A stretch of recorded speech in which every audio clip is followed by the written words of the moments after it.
Hey guys, welcome to Approach the Nerd. And in this episode, we are talking Owl House episodes 15 and 16 since I wasn't able to do 15 last week. So this is kind of a catch up thing. But yeah, between last week and this week, we learned a lot about a lot of people. So I'm super excited. So in episode 15, it was basically more of a flashback episode of how Rain and Ida met. And really, I guess I'm just gonna go out on a limb here, became a couple because that's basically what it was. So beginning of the episode, we had Luce, who's basically trying to figure out, if she can combine glyphs in order to open the portal or try and get home, and she's not making any headway, and she's kind of depressed. And so Ida's like, "Hey, I know what I'm gonna do. I'm going to tell you a story." After she squashes like this weird, freaky looking hand that Luce keeps summoning out of the ground, which I thought was really funny. And so Ida's like, "Yeah, let me tell you about, my time meeting, Rain." And so then we start seeing Ida's past, like her getting into trouble all the time. And, we got to see there's actually a lot that I found interesting about this episode, because I've always felt that Ida only really went to school to hang out with her sister. And for me, this episode kind of basically gave that credit, because she even says in this episode that, she wants to stay at Hexside because, Lilith is there, and Lilith is like all she's got. And I was like, oh my gosh, that is so weird. But this whole episode was cute. Okay, so basically, it starts off, you have Ida, and her sister are walking to school. They're talking about, taking the test to be in the Emperor's Coven because the tryouts are coming. They're not coming for months, but Lilith, being the overachiever, she's like, no, we got to practice now. So she starts throwing questions at Ida, and Ida's able to answer them almost immediately, which makes sense why Lilith was so jealous of her and why she accidentally cursed her. And so, I do like that was like the bare bones or the groundwork for what we knew was going to come, because we learned later on, I believe it was the end of season 1, that the reason Lilith cursed her, which she didn't think it was a curse, she actually thought it was something else, was because the Emperor was only going to have one spot available, and she knew if she competed against Ida was going to get it. And so that was the thing, even though Ida didn't care technically, it was just like, this is your thing, not mine. But anyway, so yeah, so that morning, there's literally is a headmaster who just cracked me up. Principal Foss, basically.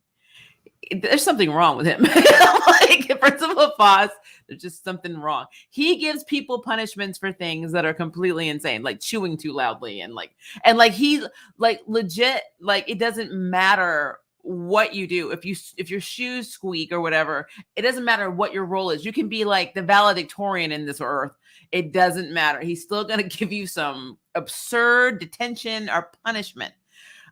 So the same in basically is for Ida and Lilith, because they're late for class, and Ida manages to get Lilith to go through this secret door, but she gets caught. She actually allows herself to be caught so that her sister doesn't get in trouble, which again is such an Ida thing to do.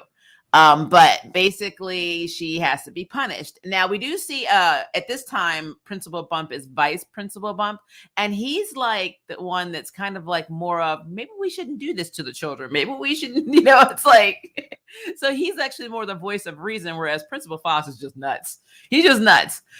So Foss wants them to go to there's some kind of annual school coven or representation. I kind of looked at it as, the Goblet of Fire, basically, from Harry Potter, where all the best students go and compete against each other, and you're supposed to bring home a ribbon. And so Foss gives Ida an ultimatum: I can suspend you, or you can go to this event and bring a ribbon back. And you're going to take Bump with you. And basically, it's not only your butt, it's Bump's butt too, if you don't succeed, which is so messed up. It's so messed up. But yeah, so that is the thing. And I think I can't remember what it's called. That was something to do with the Witches of Tomorrow or something. I think it's something like the Instructing Future Witches of Tomorrow, I think is what it's called. Yeah. So yeah. And the only reason that Ida is even given this chance is because one of the best students that had a chance of bringing a ribbon home, Foss of course, suspended. Like, so because he's like just punishing people for like randomly for no reason. So anyway, so basically they end up going to this event. Ida is just like, like she doesn't want to be there at all. All the other kids are boring. I mean, the event seems kind of boring. And they're just kind of like wandering around. It almost looks like a school fair that nobody showed up to. And then Tara Snapdragon appears, and she's crazy too. So she decides to make this I think she changed it to enhance Coven know-how or something, I don't know, helping enhance the Coven's know-how or some crap like that. And so she wanted to make it more rigorous. So she decided that she was going to give them like different tasks that they would have to compete against each other. But then on the flip side, she had like a secret agenda under, her hat, but we'll get to that in a minute. So Ida's trying to basically maneuver through all of these different tests, and that's where she meets Rain, and they hit it off almost immediately.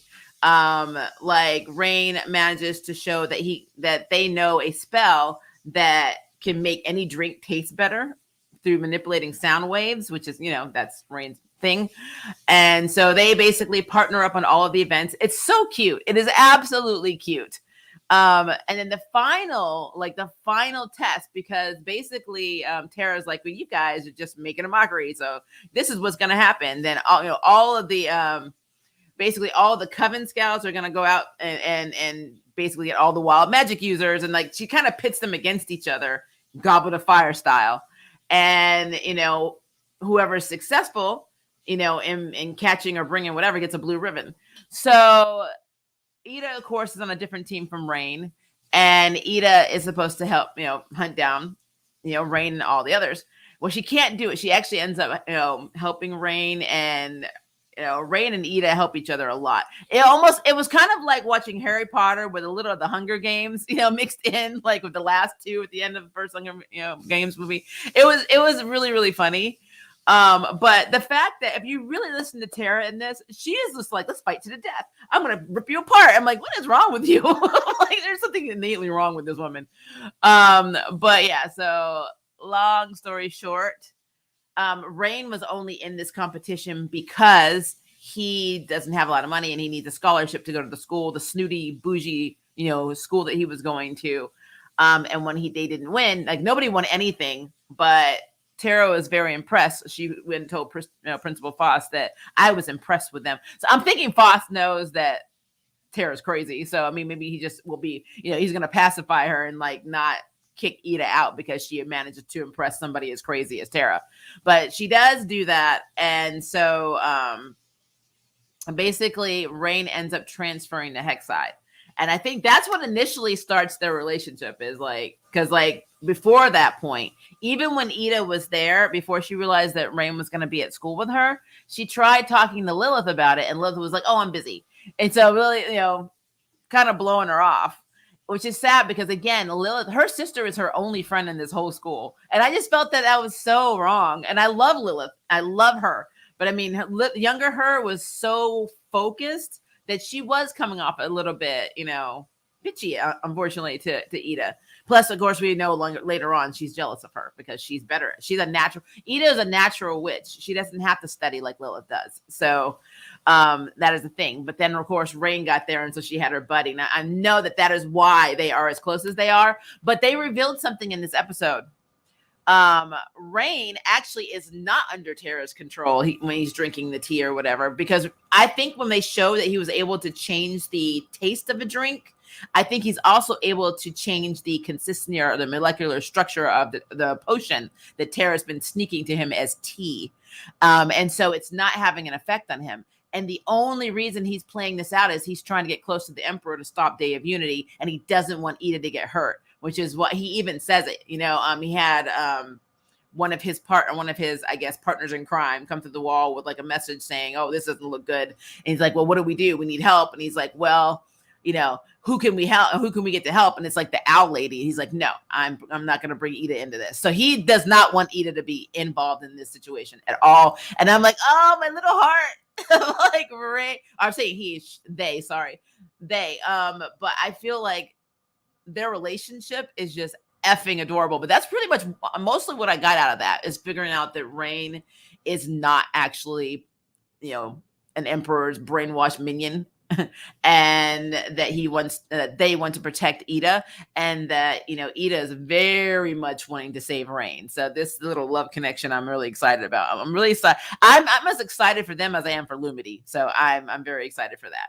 But yeah, I actually really thought this was a cute episode. This episode was extremely cute. And like I said, getting to see the different Coven witches try to capture the wild witches. I think they have like a 20-minute time limit, and seeing that Ida, was so into Rain that she couldn't, capture them. And then actually ended up turning on her own team was cool. Like all of that was cool. And I love that when they were facing off together and they actually just started dancing or like messing around. Loved it. Absolutely loved it. So yeah, very cute episode. So now let's talk about the episode today. My gosh. My gosh. Now, I said it. I'm sure many other people have said this. In this episode, we are in the Emperor's mind, and they confirmed that Belos is Philip. I knew it. I mean, of course it is. But there are really weird things happening in this episode. So let's start off. So basically, Ida took Luce to the night market to fix her cloak. She goes to one of her trusted, fabric seamstress people, and they get to the door, and the woman's name is Prim, and she doesn't want to help Ida because Ida is a wild magic user, and she's joined a coven. So basically, Belos is successfully turning witches against wild users. And it's so sad. And, Luce is all in her feelings. And she's like, no, everyone needs to know that Belos is evil. And she happens to see Hunter chasing down these people that are actually trying to get into Belos's mind. I don't know I have a feeling that because one of them looked like they were using abomination magic, that, it's basically the head of the abomination coven. All the people that we've been seeing that we know now that we can suspect that are in the Emperor's coven are actually kind of like outliers. They're basically they're rebels, basically, kind of like what Rain is doing. So I think that all three of them are actually, they probably are in the Emperor's coven, and they're just trying to get in his mind and mess him up. But Hunter he's there to thwart it. He's like, how dare you get into the Emperor's mind, blah, blah, blah. And then Luce kind of ambushes him, and she's like, hey, can I ask you some questions? Because she wants to know, she wants Hunter basically to help her, determine if Belos is evil. And long story short, Hunter ends up breaking this potion, and they get zapped into the Emperor's mind. And this is when stuff gets weird. So there's lots of portraits up there. And I saw one that was so obscure that didn't make any sense to me. But then when we started talking about Philip and what he really is, then I started getting all these wild theories. So I don't know who, but there's one portrait that they focused on it, because we have one where there's one where we see Ida as that, basically in her, her owl form. And then we have all these different pictures like of Belos being triumphant and saving all the witches and stuff, but it's all like fabricated. But then when you get into his real messy mind, like they fall through this thing and they get through the messy mind, because there's this like creature that's chasing them in his mind. There are lots of portraits that are just like Easter eggs. And one of them, you see Philip. It is Philip. And he is looking at the silhouette of this man and this, what looks like a woman, holding hands and walking away. And we do know that Philip had a brother. Well, it's revealed in this episode that he's a witch hunter. So Belos is a witch hunter. So just take this in perspective. I've always called him Voldemort, but I did not realize just how accurate I was, because he actually has a master plan. He's getting witches to turn on each other and take each other out. And on the Day of Unity, the marks that they have that put them in the coven is going to drain their life force from them. He's not there to probably steal their magic. He's there to kill all of the witches. But that's it. He wants to wipe all of them out. And he's using witches to hunt each other down. That is evil. That is so evil. So back to this picture. The picture, Philip is looking angrily at this silhouette of this man and this woman walking away. In my mind and in my heart, it looks like maybe his brother, if Belos is a witch hunter or Philip is a witch hunter, then his brother has to be a witch hunter, right? So what if his brother fell in love with a witch in the Boiling Isles? Like they came there to wipe the witches out, and his brother fell in love with one of them and knocked her up, or they have a kid or whatever. And then the question mark is, who was the mother? For me, it would have been awesome if it was Lou's mother and actually her dad, but because they're more Hispanic, I can't really say that, ethnicity wise, it would make sense for Philip to be the brother of Luce's dad. And besides, he's been there for hundreds of years or whatever. But anybody, like anyone in this line, anybody in Luce's life could actually be the grandchild, a great grandchild of Philip's brother. That is interesting. I mean, it could be Edith and Lilith for all we know. Edith and Lilith could be descendants of, Philip's brother.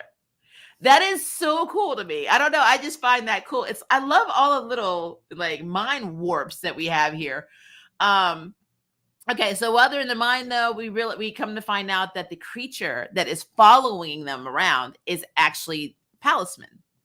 And it's so sad because when they have a little aid, they basically see it as a child version of, Bellows, helping them get away from this creature. But what they didn't realize is that the Palisman has been tormenting him, trying to get him to stop doing the stuff that he's doing. And they essentially aided Bellows in taking out the Palisman in his mind. And I felt so bad because you keep like, it's a really insane thing. Hunter was jumping into all these memories and he kept trying to gaslight for, Bellows. Or maybe he just tried to, figure out why or how to use the sigils more effectively by basically, draining the life out of all these witches. Or maybe, he just put on this fake show about, basically convincing people that wild magic is bad because he wanted to spread his message. Like he was PRing it like almost the entire episode, but he got to a point where he couldn't do it anymore. And then we hear a conversation between him and what was it? I call it the shadow, but they have another name for it. But basically the thing that's aiding Bellows. The thing that's trapped in the shadows or in the bones or whatever that wants out. They start talking. And then we learn that Hunter was actually created by Bellows in the image of, I think it's his brother. That's why they look alike. I think he keeps remaking his brother. And he said that, why does these hunters keep betraying me? Now, I don't know if Philip's brother's name was Hunter or if he named him Hunter because they're witch hunters. But the betrayal thing, I think, is 100% the brother because he fell in love with a witch and it ticked off Bellows. And all of this is because he was betrayed by his brother. That's what I think happened. And so he keeps making his brother over and over again, which is why we keep getting the statement of, why does he keep betraying me? That is some deep doo-doo. And so poor Hunter now is like, I'm a concoction. I was made by the Emperor. And when he confronts him about it, he like makes him start sinking into the ground. It looks like Hunter is gone, but he's not.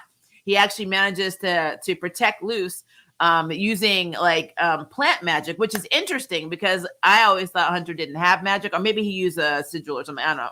But they end up getting away, and Ida, who's somebody sent a potion to help get them out, which could have been Rain, honestly, or it could have been the three that I think are in the Emperor's Coven that were like outside the owl house that were trying to get in, and Hootie was like flexing his muscles about. But somebody sent flowers, and then they ended up turning into the potion they needed to teleport, and then the sigil to teleport Luce and Hunter back to the owl house.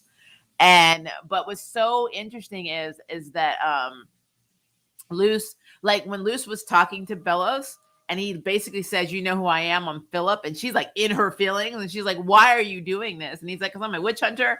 Luce had this look on her face like, I contributed to making you have more sigils, and I contributed to helping you do all this. And like, she feels like crap right now. And so, yeah, it is a thing. It is a thing. And this show is amazing. Like, it's got so many twists and turns. I am so excited. We're finally getting all of this revelation. I guess the one thing I would say though is, yes, Ida practices wild magic, and she initially was trying to make a potion, but it was hard to do without her magic. Why didn't she call Luce or any of the other friends that Luce has? Because they still have their magic. They could have come and helped her make this potion. especially Amity. Amity would definitely do it. So I don't know why she didn't go to them. I guess for plot purposes, we needed to have this potion brought to her. Somebody to be an ally from the shadows, which again I think is Rain. I don't know. Maybe he's keeping tabs on her, so he knows what went down. I'm not sure, but again, that is a thing. But like, I just, that was something I had a question about. If you can't use magic, you have a lot of people that still can. Why didn't you go to one of them? But I digress. And then poor Hunter. Hunter is like, his palisman, who he loves his palisman. There's like a scene where they have these walkie-talkies that King and Luce have been using, the little bunny walkie-talkies, which have very good range considering they're on the mind scrape, and she was still hearing them. So I guess they're enchanted or something. But he was like trying to talk this palisman. He's like, I love you. And they're like, aw. Like, it's so cute.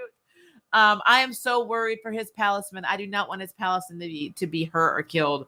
But the palisman does tell Hunter when they come back that the Emperor knows that he was in his mind. And so now he knows for sure he can't go back. Like, I don't even know why you would want to go back. The Emperor just tried to kill you. We were under the impression that he wanted him for his body, but now I'm seeing that probably is way off. I think he basically wants to find the perfect brother that won't betray him and will keep to the family business of hunting witches. So that is going to be a thing. But Hunter, Eda reached her hand out. He like freaked out and he ran away. So Hunter's out there alone. Luce didn't catch him. Eda asked what she learned. So we know all this revelation is going to come. They're either going to have this talk off screen or we're going to see it next Saturday. Cause I think next Saturday is also a very King centric, episode. We're finally going to know why he was abandoned by his dad. I'm hoping we learn where his mother is. And all the stuff about King's past should be revealed hopefully next Saturday. So I'm very excited about that.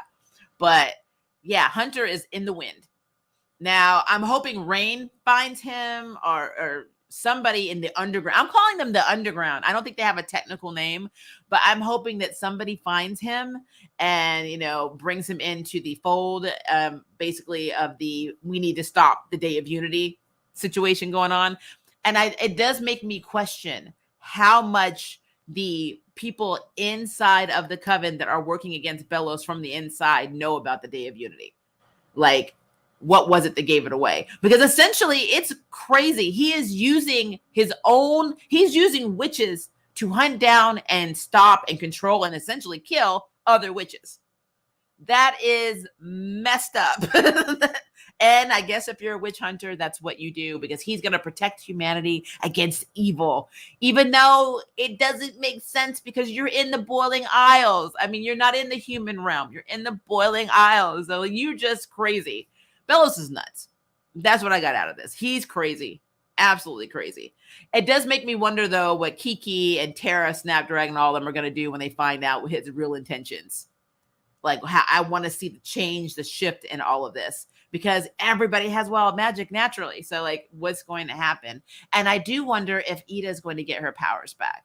I really hope she does. I mean, I love that she uses the sigils, but I really want her to get her powers back because I love her powers and I love how, I don't know, I just love how she's confident now, but I'm just saying, I just love that about her. So I hope that she does find a way to get her powers back. But, I digress. That is a thing. So very, very good episode. Like I said, I really enjoyed it. And I love seeing how believable it is that all of the witches that are joining the coven because they're scared are instantly turning against people that use wild magic, even if they were friends with them. And that whole scene with Prim was such a mess. And then when, Luce was on the street saying, well, actually the Emperor is evil. And then people are like, wait, is he? So you always have those like people that are like, wait, is this true? And the other people are like, the naysayers are like, oh no, but he's been our Emperor for 50 years and blah, blah, blah. Why would he lie to us? Because Eda has a point. It's a lot easier to follow somebody because you follow them for so long and you don't want to feel stupid. So you make allowances and you gaslight than it is to realize that you've been pretty much fooled for generations. So yeah, that is a thing. And I guess our biggest tell in terms of Hunter is when Hunter said he didn't know what happened to the previous, Golden Guards. He's like, I don't know what happened to the other guards. And that's something that was never transparent to him. And then that got you thinking, okay, what did happen? And then you see one of the guards who sounds a lot like Hunter, basically aiding the Belos and him fooling all the witches and hurting the witches when they put the sigils or the marks of the coven on their wrists. And like I love the line where the old hunter says, "Oh, they're still alive," and Bella says, "Well, we have work to do," which tells you right there he is not trying to drain them. He's trying to kill these witches. He's going to kill everybody. The Day of Unity is them all collectively dying. Is basically the plan. So it is a mess. It is a mess. And I am here for it. I'm telling you, the last 2 episodes of this series are going to be a mess. And I am so excited. Now, I know we're supposed to have like a spinoff movie or maybe a couple of spinoff movies. I'm not sure.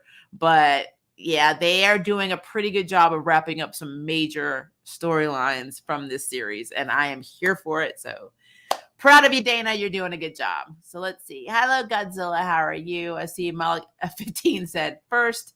Eda and Rain first meeting is just adorable. I love that. They're so effing cute. I'm really looking forward to what's going to happen when everything is said and done. They better not kill Rain off. That's all I'm saying. Rain better not be killed off. It does make me wonder if Eda's curse is going to be lifted too. That could be a thing. But then again, this whole flashback of the door, the whole episode was cute. Oh, goody. Terra Snapdragon is here, and she's just as insane as she will be in the future. That woman's nuts. I love how she's saying all this, and people are like, well, actually, you can't do that. It's against school regulations. She's like, what? Like, what do you mean they can't maim and kill? Eda and Ray must get back together, and they're so adorable. I agree. Bellows is such a monster. Poor Hunter. He is. And then if he named Hunter because he's a witch hunter, that is messed up. That is messed up. Oh, poor guy. I feel so bad for Hunter. I get it. Loosen Hunter into the rabbit hole. Yep. I mean, it's a thing. And what about the Collector? What does that thing? That's what it was. I call him the Shadow. The Collector. What does that thing got to do with the Day of Unity? I feel like he's feeding off the Palisman. I don't know why. I feel like he's giving all that energy to him because I honestly don't feel like, and that's just me putting it out here. I don't feel like, Philip or Bellows actually needs anything from them. So I don't know. Maybe he needs it to sustain himself because the little song he was singing implied that he's trapped in between bones or walls or whatever. So I feel like the Collector is essentially trapped. And yeah, it's a thing. And he knows all of Bellows' secrets. So if they really want to know what's going on, they need to talk to the Collector. Just listen. Maybe he'll sing it. Maybe, you know how narcissists are. They'll start singing in their own tune or tooting their own horns and then just sing it all out, the whole thing. So, but yeah, I think the Collector having fun on the Day of Unity is probably draining. Like when he's killing the witches, maybe he gets all the residual energy of the Palismans or something like that. While the monster Bellows was trying to help loosen Hunter and the innocent Bellows was just actual Bellows. Yeah, that was a mess. That was so... You can see the moment Luce realized what she had done. Like, she aided in killing a Palisman. And she was like, oh, my God. And he just... Oh, that was so sad. That was so sad. I felt so sad for the Palisman. Oh, yeah, Bellows is such a jerk. No doubt it was Rain who gave Eda the flowers. That's what I think, too. Because he knows about her sigils, and I don't know. I mean, it could be public knowledge now, but I don't know how many of them know. And like the fact that whoever this was knew about the sigils, was using the sigils, I think that more than likely that was one of the people had glasses on, and I actually wondered if one of them was him or them. Sorry, because because I saw Abomination Magic, and I thought I saw something that could be in the same line as sound manipulation, but more than likely the 3 people that were trying to get to the Emperor's mind, one of them was, I think, the little sidekick that came through the wall in the last episode to give Rain the letter and suggest using the Owl Lady. And then the other 2, I think one is the Abomination Coven leader, and then I think Rain was with them. I don't know why. I think those were those 3. So I think that they were there outside the Owl House the entire time. I do like when one of them was drawing, like, I know how to get past the worm, the thing. And he was like drawing all this stuff and he just draws Hootie. And Hootie was flexing. He's like, oh yeah, the people are outside. I'll take care of it. I was like, I love Hootie. Hootie is a freaking mess. Knowing Bellows, he's keeping a lot of stuff about the Day of Unity on the down low till it comes. I mean, he can, but I mean, I think I pretty much understand that his intention is to kill them. He wants to wipe all of them out. So that could be a thing. Oh, baby Liano. Yeah, he's adorable. Yeah, that's who it was. I thought he was absolutely cute. But yeah, I feel like we already know. We saw the episode where, Hunter was trying to recruit people to join the Emperor's Coven at Hexside, and then Willow and them all get captured. And then he essentially goes and helps them escape. And instead of being like, crucified by the Coven leader, the Coven leader, Abomination Coven leader, actually praises him, which tells me he is in the rebellion. You can tell who is and who's not. The only thing that will throw me for a loop is if Kiki and I don't think Tara is. Tara seems to be really loyal and just misguided as hell because she's just crazy. But I really feel like Kiki could go either way. She could be a double agent or whatever. I kind of believe that Kiki will go wherever it benefits her. So she's the Loki of the situation. But I do think that there are other members that are actually on their side too. So I'm very curious to see who is for and against the Emperor. Because I think a lot of them probably figured out early on that the Emperor is not who he says he is. And so they've been kind of working behind the scenes to get him depowered.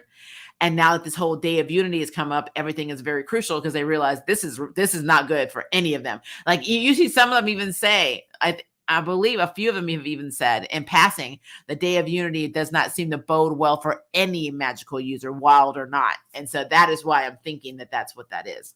We got it's almost like a whole, pure blood versus muggle situation, but it's a lot worse if you can imagine that. So this version of Voldemort, aka Philip, aka Emperor Bellows, is just dirty and mean and bad, and it's just like, and honestly, I love it.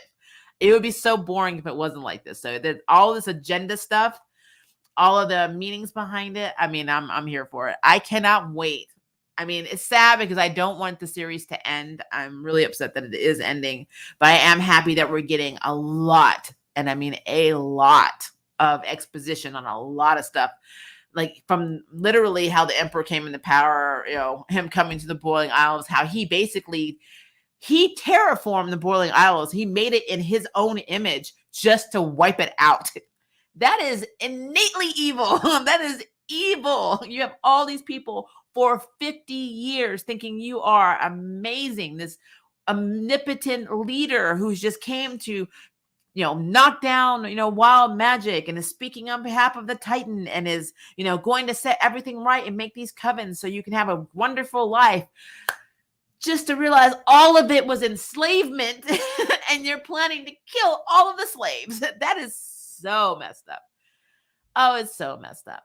And I don't know what his plan is after they're all dead. He opened a portal, so more than likely he's got the portal so he can go home. He wants to kill everybody in the Boiling Isles and then go back to the human realm, which is insane. Like, it's insane, especially since he had to use magic to sustain his life, unless he recreated his body over and over. I don't know how that works, but I'm pretty sure he used wild magic in order to sustain his own life. So hypocrisy at its core, it is a thing. And it makes you feel like, yeah, I agree with what you're saying. Imagine if Bellows did this in the human world. Oh, snap. We don't know that he didn't. The reason there probably aren't witches in the human realm is because he could have been one that got rid of it. I mean, he is a witch hunter. I don't think he was not a witch hunter before he came to Boiling Isles. I think he comes from a long line of witch hunters in his family, and his brother was one too.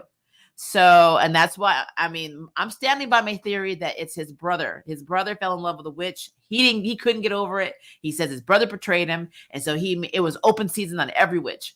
And he keeps recreating his brother to try and get the perfect brother. So I'm assuming he either killed his brother. It would be really messed up if the collector was actually his brother. He did something to make him a spirit or whatever. But yeah, I'm thinking all of this stuff's going to come to light. It's going to be awesome. I'm here for it. I'm excited for it. And it's going to be very cool. But those are the 2 episodes in a nutshell. If I miss anything, let me know in the comments, but I'm pretty sure I got the gist of everything that has happened so far. Again, I love this show. I wish we got some more Lumity. I feel like whenever they do a Lumity episode, then we have to have 2 or 3 without them together. And it's actually very frustrating since this is the last season. I really need to have more of them together. I don't want to have like that one obligatory last episode where Luce is like, do I go home? Do I stay with my girlfriend and eat in them? What do I do? I know that's coming, but I really need to have more Amity. And, I want Lumity. I just want more Lumity. And I definitely want more Eda and Rain. I don't watch the show for the romance, but I mean, guys, it's a Disney show. You gave me LGBT content. You gave me non-binary character. I need to have more character. I need to have more play for these characters, I guess, is what I'm saying. But outside of that, yeah. I'm excited for what's happening, but I want to know what you guys think. So please leave me a comment below and let me know. And if it is day for you, have a very good day. If it is night for you, have a very good night. And I will see you in my next stream and my next video. Bye, guys.